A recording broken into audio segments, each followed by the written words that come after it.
warar dheeraad ayaa ka soo baxaya xaaladda siyaasadeed ee maamulka Galmudug kadib markii uu cirka isku shareeray khilaaf u dhaxeeya dawladda federaalka uu hogaamiyo madaxweyne Xasan Sheekh Maxamuud iyo maamulka Galmudug oo hogaamiyo madaxweyne Axmed Qorqor.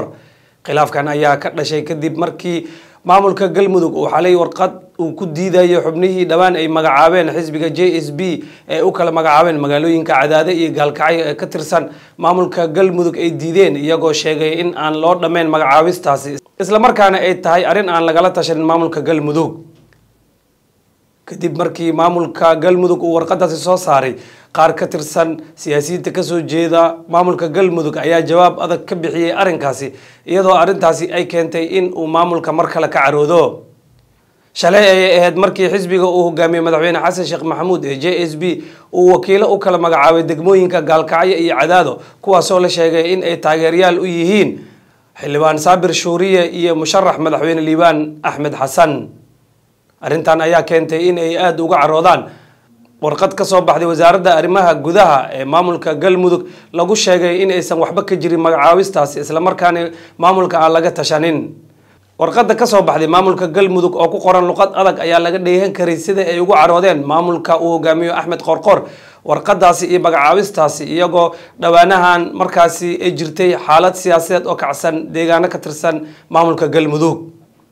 xildhibaanad qaali shire oo ka tirsan baarlamaanka isla markaana taageero u ah musharax madaxweyne Liibaan Axmed Xasan ayaa barteeda Facebook waxa ay soo dhigtay qoraal ay ku cadeynaysa in uu maamulka yahay mid waqtigiisa uu dhamaaday isla markaana waxba kama jiraan ay tahay warqada uu soo saaray. siyaasiyiin kale oo ka soo jeeda magaalada Gaalkacyo ayaa iyagana barooda bulshada soo dhigay in maamulka uu hogaamiyo Axmed Qorqor uu waqtigiisa dhamaaday taasoo laga dheehan karay sida khilaafka uu baahan yahay. ilaa haatan ma jirto war ka soo baxay xisbiga JSB oo hogaamiyo madaxweyne Xasan Sheekh kaasoo uu qayb ka yahay ama xubnihiisa ugu sarsareey ee ka mid yahay madaxweyne Axmed Cabdi Kaari Qorqor.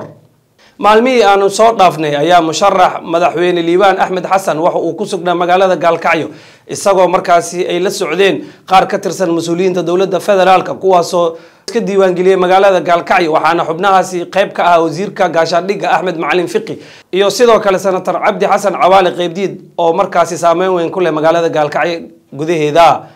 socdaalka uu ku tagay musharax madaxweyne Liibaan Axmed Xasan magaalada Gaalkacyo ayaa laga dheehan karay taageero weyn ee uu ka helay dadka degan magaalada Gaalkacyo iyo deegaanada kale ee dhaca waqooyiga Galmudug. si kastaba ma ahan markii ugu horeysay ee uu soo muuqday isqabqabsi ka dhaxeeya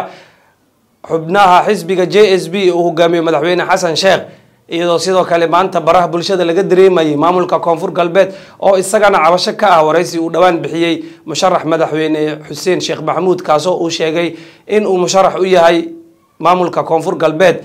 arrintaas oo keentay sidoo kale in ay ka caroodaan maamulka waqtigiisa dhamaaday ee hogaamiyo Cabdicasiis Lafta Gareen ee haatan xukuma Koonfur Galbeed. lama se oga in maamulka Koonfur Galbeed oo isagana warqad soo saari kara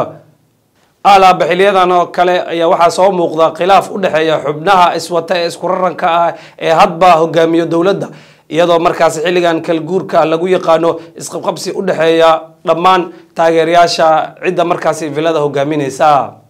Nation Somali TV ayaad kala socoteen warkaas iyo warar kale daawadayaal nagu xirnaada mar walba Nation Somali TV.